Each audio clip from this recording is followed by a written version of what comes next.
শুধুমাত্র মিথ্যাকে অবলম্বন করে, শুধুমাত্র মিথ্যা প্রতিশ্রুতি দিয়ে একটা দেশের ক্ষমতায় থাকা যায়, এটা পৃথিবী দেখলো। ওরা লাভ জিহাদের কথা বলেছিল, এখন বলছে ল্যান্ড জিহাদ, জমির জিহাদ নাকি মুসলমানরা শুরু করেছে। আমি জানি না এই মিথ্যা কানে নিয়ে আমাদের সহনাগরিক হিন্দু ভাইরা কত বড় বড় আন্ডা পান, যে আন্ডা মোদিদের কাছ থেকে নিয়ে হিন্দু ভাইরা ঠান্ডা থাকেন সেটা আমরা জানি না, কিন্তু আমরা চাই সত্যটা সাধারণ মানুষের সামনে উঠে আসুক। আপনারা জানলে অবাক হবেন যে বলা হচ্ছে যে ভারতবর্ষের বেসরকারি যে সম্পত্তি, সেই সম্পত্তির সব থেকে বেশি সম্পত্তি ওয়াকফ বোর্ডের কাছে। কিন্তু এটা বাস্তব, এটা অত্যন্ত বাস্তব। রাজেন্দ্র সাচার কমিটির রিপোর্টে বলা হয়েছে যে আনুমানিক 6 লক্ষ একর সম্পত্তি হচ্ছে ওয়াকফ সম্পত্তি, এবং তারপরে খতিয়ান তৈরি করে ওয়েবসাইটে এন্ট্রি করে দেখা যাচ্ছে সেটা 7.5 লক্ষ একরের কাছাকাছি ওয়াকফ সম্পত্তি। এই ওয়াকফ সম্পত্তির দিকে আজকে শকুনের নজর পড়েছে, কিন্তু আপনারা শুনলে অবাক হবেন যে ওয়াকফ সম্পত্তির থেকে অনেক বেশি সম্পত্তি মন্দির এবং দেবত্ব সম্পত্তি হিসাবে আমাদের দেশে আসে। কেবলমাত্র তামিলনাড়ু, অন্ধ্রপ্রদেশ, তেলেঙ্গানা আর উড়িষ্যা, এই 4টে রাজ্য মিলে দেবত্ব এবং মন্দিরের সম্পত্তি আছে 10 লক্ষ একরের বেশি, যেখানে গোটা দেশ জুড়ে মুসলমানদের ওয়াকফ সম্পত্তি মাত্র 6 থেকে 7 লক্ষ একর। আর 4টে রাজ্যের দেবত্ব সম্পত্তি, মন্দিরের সম্পত্তি, সেটা হচ্ছে 10 লক্ষ একরের বেশি।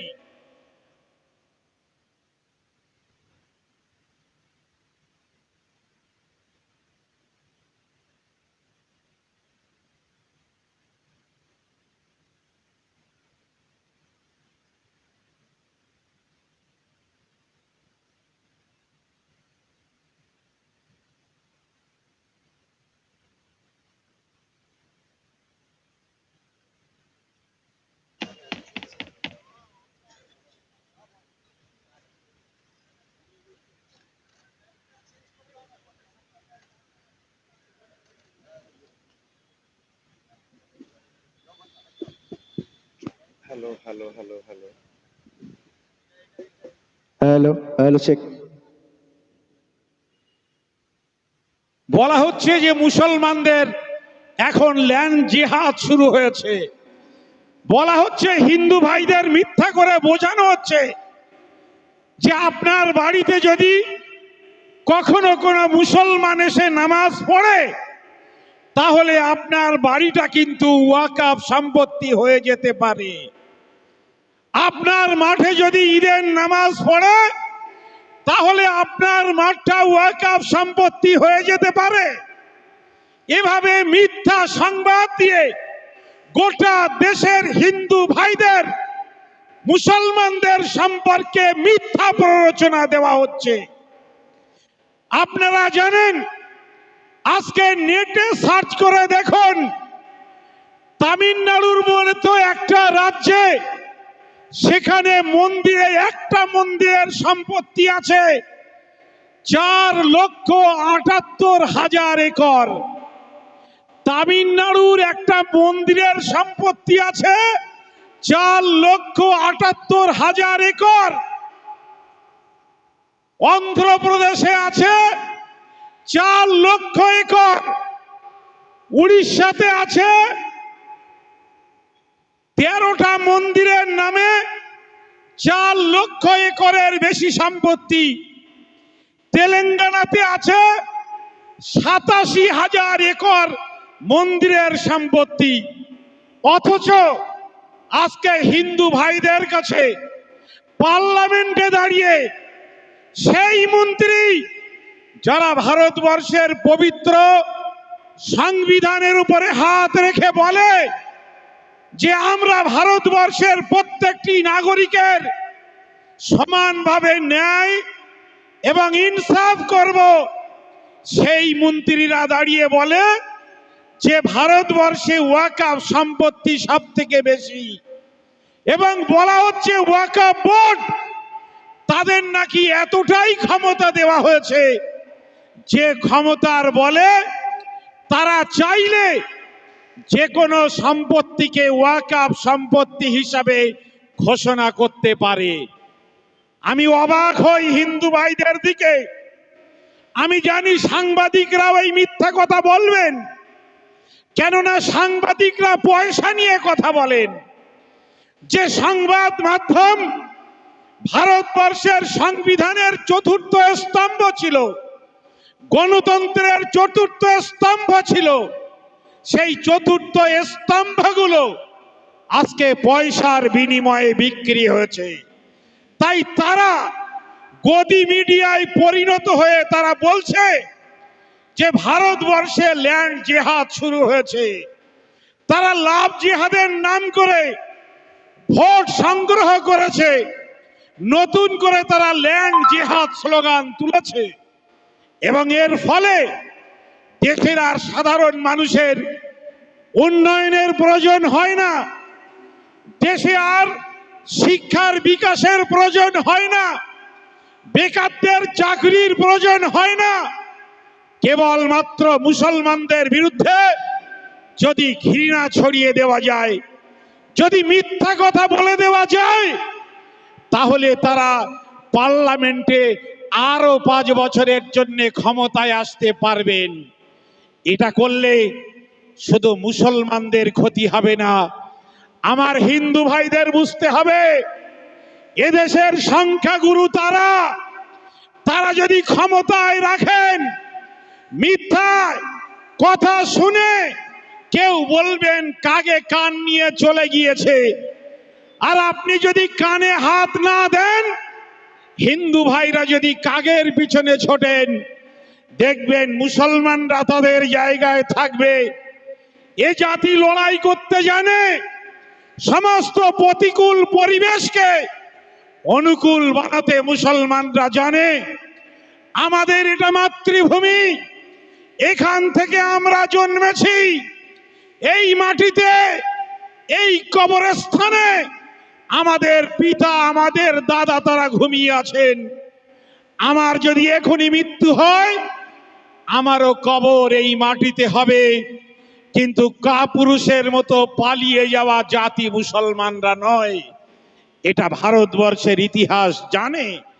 তাই আমি পরিষ্কারভাবে বলতে চাই যে যদি মনে করেন যে ওয়াকফ সম্পত্তিকে তারা দখল করবে, তারা পার্লামেন্টে বিল নিয়ে এসে যদি মনে করে মসজিদ দখল করব, মাদ্রাসা দখল করব, কবরস্থান দখল করব, ঈদগাহ দখল করব, খানকা দখল করব, এটা সম্ভব নয়। আমি হিন্দু ভাইদের কাছে বলবো, ভারতবর্ষে নয়, পৃথিবীর বুকে একটা মসজিদ তৈরি হয়নি যে মসজিদটা মন্দির ভেঙে তৈরি হয়েছে, এরকম দৃষ্টান্ত নেই। এরকম দৃষ্টান্ত পৃথিবীতে নেই যে কোথাও একটা জায়গা জবরদখল করে মুসলমানরা সেখানে মসজিদ বানিয়েছে। কেউ যদি প্রমাণ করতে পারেন, একটা মুসলমান সেখানে নামাজ পড়বে না। মুসলমানদের বিশ্বাস জবরদখলকৃত জায়গায় নামাজ হয় না।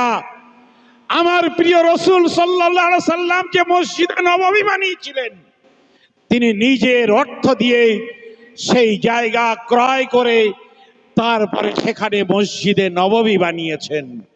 ফলে মিথ্যা কথা দিয়ে আর যাই হোক, কিছু মানুষকে সমস্যায় ফেলা যায়, কিছু মানুষকে হত্যা করা যায়, কিছু মানুষকে কখনো কখনো জেলের মধ্যে ভরে রেখে দেওয়া যায়, কিন্তু একটা জাতিকে কিন্তু শেষ করা যায় না।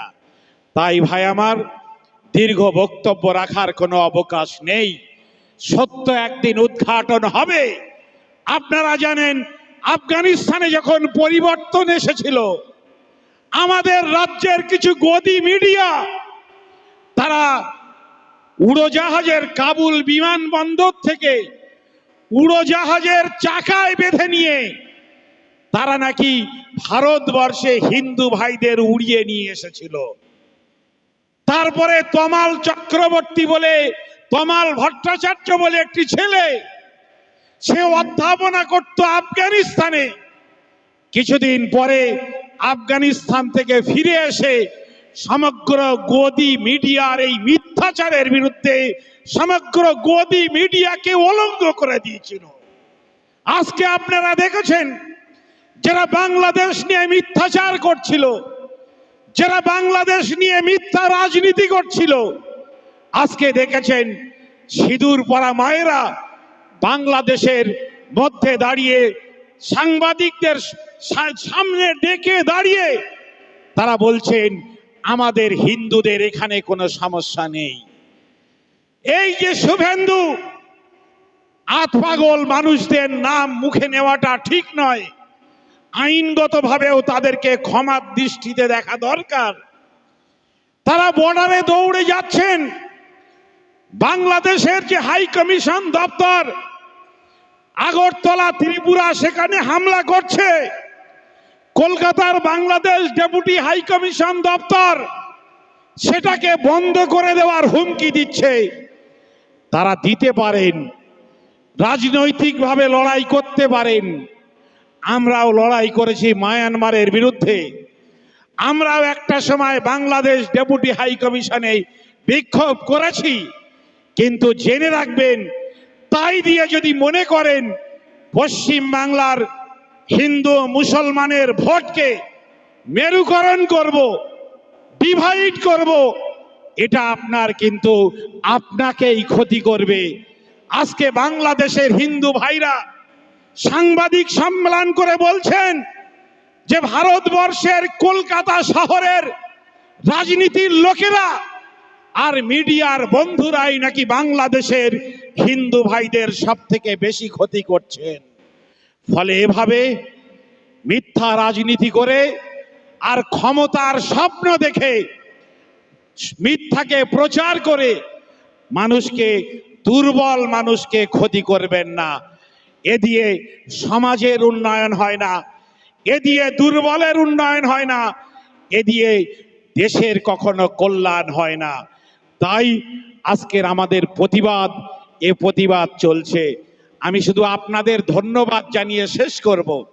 আমাদের কল্যাণবাবু এবং নাদিমুল হক দুজন সাংসদ, তারা যে সংসদের যৌথ কমিটিতে আছেন, সেই কমিটিতে থেকে তারা বলেছিলেন যে আমরা জেপিসির বৈঠক বয়কট করব। কিন্তু গত 19 তারিখ, 19শে নভেম্বর আপনারা কলকাতায় যে জনবিপ্লব ঘটিয়েছিলেন, তার পরের দিন তারাই আবার সাংবাদিকদের ডেকে বললেন, না আমরা শুধু লড়াই পার্লামেন্টের মধ্যে করব না, পার্লামেন্টের মধ্যে যেমন লড়াই হবে তার পাশাপাশি কলকাতার বিধানসভাতেও আমরা বিজেপি সরকারের ওয়াকফ অ্যামেন্ডমেন্ট বিলের বিরুদ্ধে নিন্দা প্রস্তাব নিয়ে আসব। সেটিও পাস হয়েছে। মুখ্যমন্ত্রী এই বিলের বিরুদ্ধেও কথা বলেছেন। ফলে আন্দোলনের একটা শক্তি আছে, আন্দোলন আপনাদের চালিয়ে যেতে হবে। পার্লামেন্টের স্পিকার তিনি ঘোষণা করেছেন, এই যে অধিবেশন চলছে, যে অধিবেশনে তারা বলেছিলেন, অমিত শাহ বলেছিলেন যে हम लोग বিল পাস कराएंगे, তো সেই বিলও কিন্তু তারা পাস করাবেন না এই পার্লামেন্টের অধিবেশনে, সেটাও তারা ঘোষণা করেছেন। ফলে লড়াই করলে তার ফল পাওয়া যায়। আমাদের কাছে পার্লামেন্ট নেই, আইনসভা নেই, রাস্তা খোলা আছে। আন্দোলনের জন্য তৈরি থাকুন। এই কথা বলে সকলকে ধন্যবাদ জানিয়ে যারা এখানে অর্গানাইজ করেছেন, বিশেষ করে আমাদের মুস্তাহিদ ভাইদের যে সংগঠন